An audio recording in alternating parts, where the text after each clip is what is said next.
اعوذ باللہ من الشیطان الرجیم، بسم اللہ الرحمن الرحیم۔ ناظرین، بروقت ٹی وی کے پروگرام فیصلہ کون کرے کے ساتھ آپ کا میزبان سید نوید ہاشمی حاضر خدمت ہے۔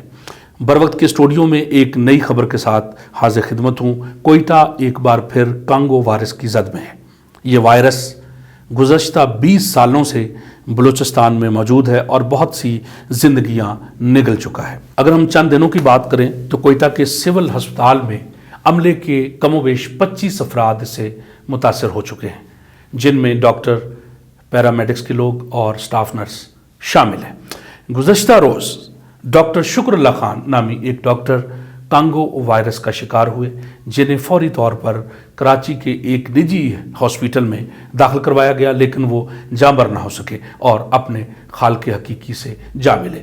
کوئٹہ کے سول ہسپتال، بی ایم سی ہاسپٹل اور جو دیگر ہاسپٹلز ہیں، وہاں پر جو عملہ مامور ہے، ان کی زندگیاں بھی خطرے سے دوچار ہیں۔ عملے کے علاوہ جو دیگر افراد ہیں وہ بھی کانگو وائرس کا شکار ہو سکتے ہیں۔ کوئٹہ کے ہاسپٹلز میں ایمرجنسی نافذ کر دی گئی ہے اس حوالے سے، کانگو وائرس کے حوالے سے۔ نگران وزیر اعلیٰ علی مردان ڈومکی نے کوئٹہ میں کانگو وائرس کی یہ جو نئی قسم ہے، اس کے پھیلاؤ کو روکنے کے لیے، اس کے تدارک کے لیے محکمہ صحت اور محکمہ لائف سٹاک کو ہدایات جاری کر دی ہیں کہ وہ ہنگامی بنیادوں پر اقدامات اٹھائیں اور کانگو وائرس سے متعلق عوام میں شعور و آگہی پیدا کرنے کے لیے تشہیری مہم چلائیں۔ دوسری جانب ینگ ڈاکٹر ایسوسی ایشن کے صدر ڈاکٹر عارف اچکزئی اور ڈاکٹر امان اللہ نے بھی پریس کانفرنس کی ہے۔ ان کے مطابق کانگو وائرس سے ابھی تک 13 ڈاکٹرز، 6 پیرامیڈکس اور 2 نرس سٹاف اس سے متاثر ہو چکے ہیں۔ ان کا کہنا ہے کہ سرکاری ہسپتالوں میں سہولیات کا فقدان ہے، کہیں ایسا نہ ہو کہ کانگو وائرس پھیلتا چلا جائے، اس کی شدت میں اضافہ ہوتا چلا جائے، لیکن سہولیات کے فقدان کی وجہ سے ہم اس پر قابو نہ پا سکیں۔ ان کا یہ خدشہ بلا شبہ درست ہے۔ ناظرین، ہم آپ کو بتاتے چلیں کہ کانگو وائرس اصل میں ہے کیا۔ یہ وائرس جانوروں کی کھال سے چپکی چیچڑوں میں پایا جاتا ہے۔ چیچڑی کاٹنے سے وائرس انسان میں منتقل ہو جاتا ہے۔ یہ وائرس پالتو جانوروں جیسا کہ مویشی جانور، بھیڑ، بکری، اونٹ وغیرہ، اور ان کے ساتھ ساتھ جنگلی جانور، خرگوش ہے جیسا کہ چوہا ہے، ان سے بھی انسانوں میں منتقل ہو سکتا ہے۔ کانگو وائرس بنیادی طور پر ایک ٹک سے پیدا ہونے والی بیماری ہے، جس میں ٹک وائرس کے لیے اہم ویکٹر کے طور پر کام کرتا ہے۔ یہ آرتھوپوڈ ہے اور یہ آرتھوپوڈ جانوروں اور انسانوں کے مابین ایک پل کا کام کرتا ہے، وائرس کی منتقلی میں سہولت فراہم کرتا ہے۔ خصوصاً مذبح خانے سے وابستہ افراد، کسائی اور جانوروں کو پالنے والے لوگ اس وائرس سے زیادہ متاثر ہو سکتے ہیں، ان کو زیادہ خطرات ہیں کانگو وائرس لگنے کے۔ ناظرین، اگر ہم علامات کی بات کریں تو وہ مریضوں میں مختلف ہو سکتی ہیں۔ شدید بخار، پٹھوں میں درد، سر درد، چکر آنا، تھکاوٹ، متلی، قے، پیٹ کا درد، گلے کی سوزش، ناک یا مسوڑوں سے خون بہنا، جلد پر سرخ رنگ کے دھبے، جگر کی سوزش وغیرہ۔ اور جب یہ مرض شدت اختیار کر جائے تو پھر انسان کے مختلف اعضاء سے خون بہنا شروع ہو جاتا ہے اور پھر آہستہ آہستہ انسان موت کے منہ میں چلا جاتا ہے۔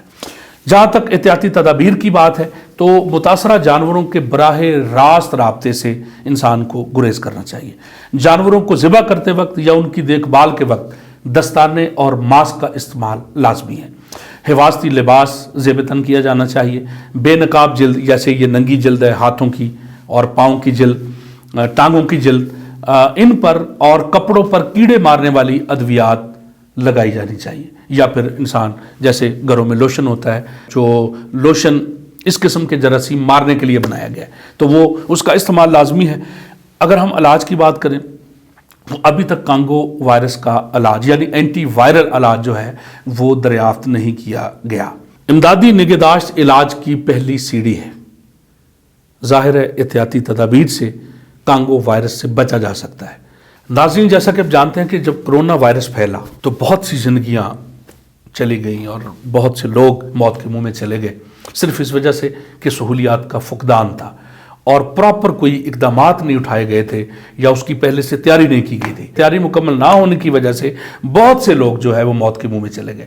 ابھی یہ کانگو وائرس آیا ہے تو یہ اس کی نئی قسم ہے ایک کانگو وائرس کی جو بہت ہی مہلک اور خطرناک ہے. بہت سے لوگ موت کے منہ میں جا سکتے ہیں. لہٰذا متعلقہ اداروں اور جو حکومت ہے اس کو چاہیے کہ وہ ابھی سے اس کی تیاری مکمل رکھیں. وزیر اعلیٰ علی مردان ڈوم کی اگرچہ کام کر رہے ہیں. امید ہے کہ ڈاکٹر امیر محمد جوگزئی جن کا تعلق بھی محکمہ صحت سے رہا ہے وہ اس کے تدارک کے لیے اقدامات اٹھائیں گے اور ایمرجنسی جیسا کہ نافذ ہو چکی ہے مزید کام کرنے کی ضرورت ہے. صرف محکمہ صحت کی بات نہیں، جو دیگر ادارے ان کو بھی چاہیے کہ وہ اس کے پھیلاؤ کو روکنے کے لیے اقدامات اٹھائیں. اس پروگرام کے توسط سے وزیر اعلیٰ بلوچستان علی مردان ڈوم کی نگران وزیر صحت ڈاکٹر امیر محمد خان جوگزئی سے اپیل ہے کہ وہ اس مہلک وائرس کے تدارک کے لیے اس پر قابو پانے کے لیے جلد سے جلد ہنگامی نوعیت کے اقدامات اٹھائیں. اگرچہ وہ کام کر رہے ہیں ڈاکٹر امیر محمد جوگزئی کا کیونکہ محکمہ صحت سے تعلق ہے، ہمارے پرانے دوستوں میں ہے. ہم امید کرتے ہیں کہ وہ اس مسئلے کی حساسیت کو سمجھتے ہوئے، حساس مسئلہ ہے، ہنگامی نوعیت کا مسئلہ ہے، لہٰذا ہنگامی نوعیت کے اقدامات اٹھائے جانے چاہیے. ابھی اس وائرس کا آغاز ہے، ابھی اس نے کوئی اتنی تباہی نہیں پھیلائی، لیکن لگ رہا ہے کہ جس انداز سے مریض داخل ہو رہے ہیں تو لگ رہا ہے کہ اس کے پھیلنے کے چانسز بہت زیادہ ہیں. اس سے پہلے کہ یہ وائرس مزید پھیلے اور اس سے بہت سی زندگیاں خطرے میں پڑیں، وزیر اعلیٰ بلوچستان کو چاہیے کہ وہ جو بھی متعلقہ ادارے ہیں ان کو ہدایات جاری کریں اور ہنگامی نوعیت کے اس مسئلے کو دیکھتے ہوئے ہنگامی نوعیت کے اقدامات اٹھائیں. انشاءاللہ دوبارہ پھر حاضر خدمت ہوں گے. تب تک نوید ہاشمی کو اجازت دیجیے. فی امان اللہ.